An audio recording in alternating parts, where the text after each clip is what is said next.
This is Lancashire, birthplace and testing ground of the Ribble Ultra SLR. You wouldn't necessarily think that the big landscapes and rolling terrain are the natural habitat of an out-and-out aero bike.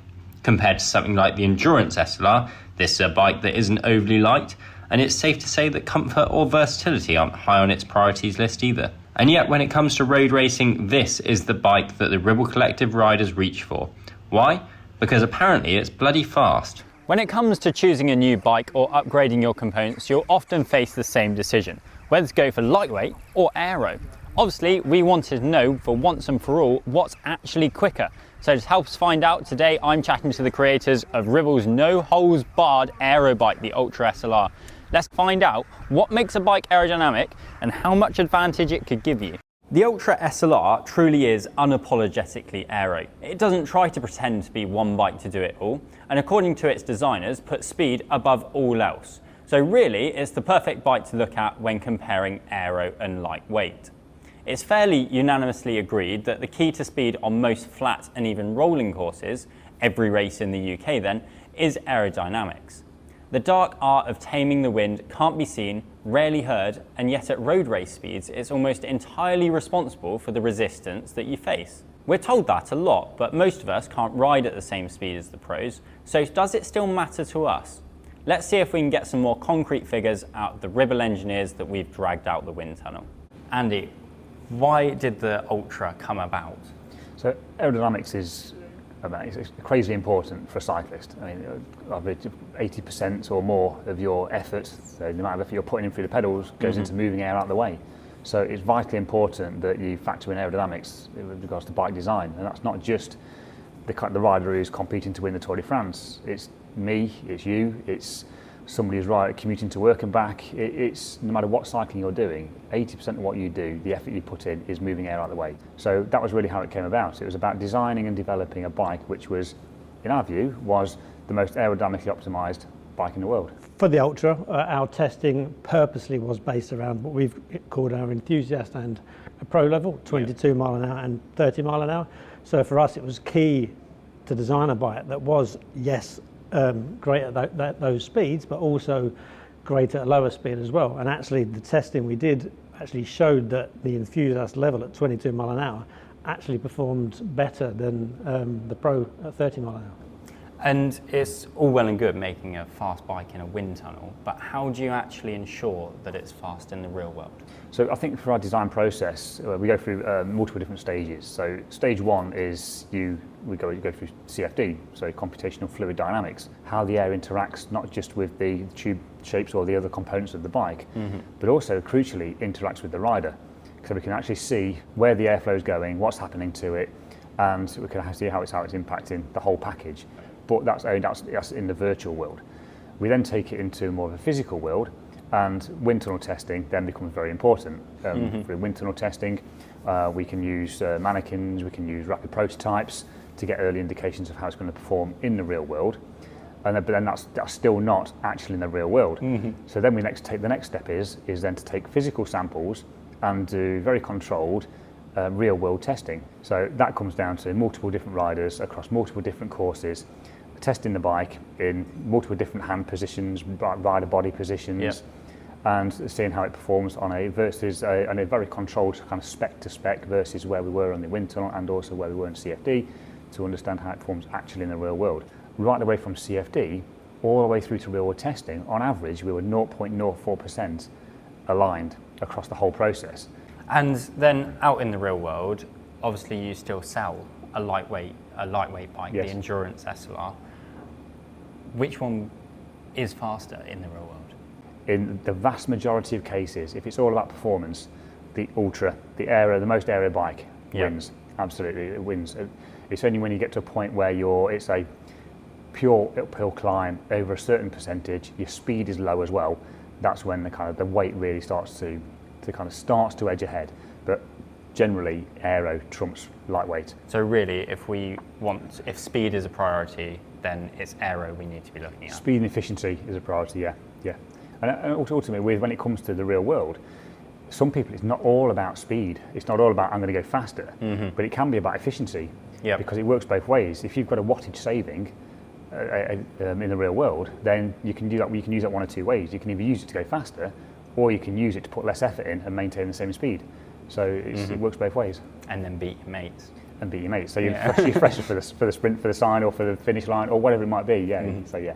So looking at this Ultra, and it's clear that the wind has shaped lots of these tube profiles. These handlebars are standing out to me, mainly because they look really wide. Now, that doesn't strike me as something that looks overly aero. So how come it is? An element of what you were taught in physics is correct, i.e.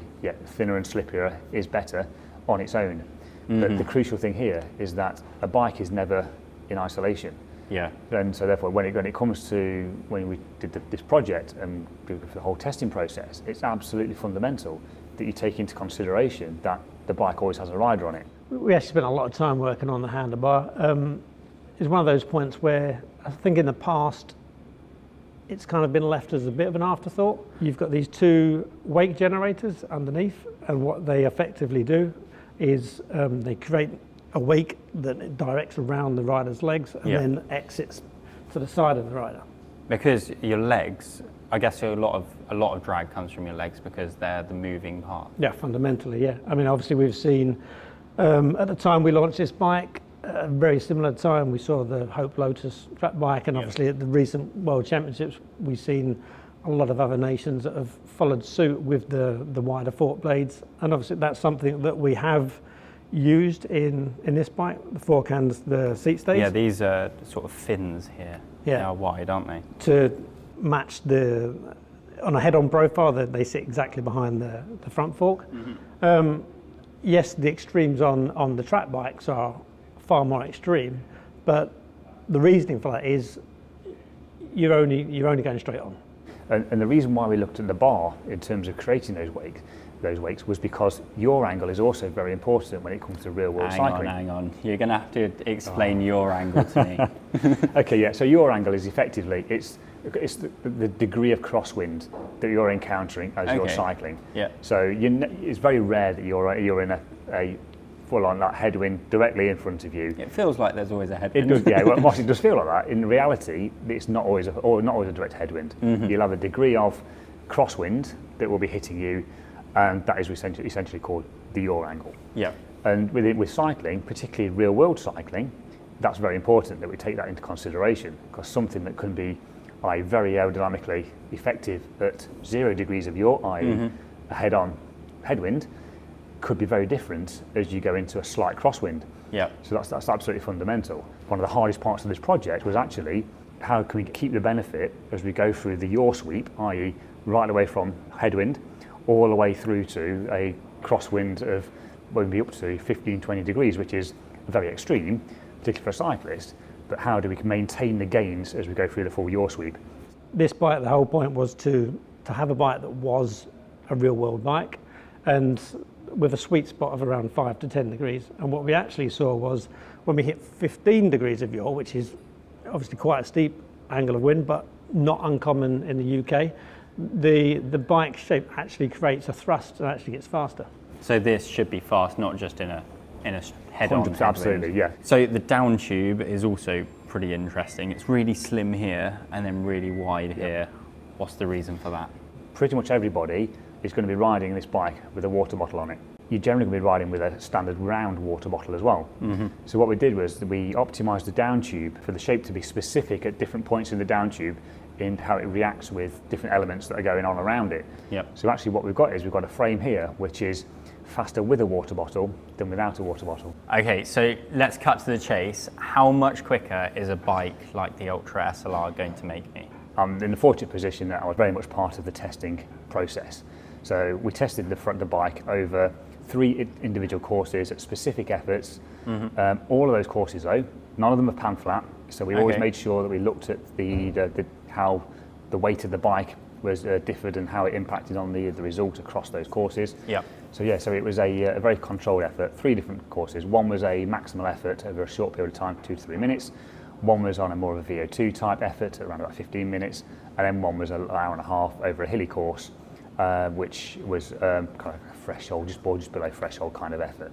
So what we saw essentially over the 3 courses was, on average, we saw a 2.99 second time saving when we compared the Ultra SLR with the Ultra handlebar versus our test bike, which was the Endurance SLR with the level 5 integrated handlebar. Yeah. I think what's important to note is that it wasn't like we were testing the new Ultra bike versus a steel bike from the 1980s. What we were testing it against was a bike which had already won World Tour races, and it was an aerodynamically optimized, lightweight race bike with a integrated aerodynamic handlebar that we'd already proven to have significant gains over a conventional setup. So 3 seconds, what's that in terms of speed? So 3 seconds in terms of speed, its average is about 0.4 to 0.5 miles an hour, depending upon the speed. Now, the average speed during the test process was around about just over 21 miles an hour. So for me, I saw that benefit of around about 3 seconds per mile, which per mile doesn't sound a lot, but if you add that up over 25 miles, all of a sudden your gains you're kind of into like a minute and a half in terms of gains. So it is significant.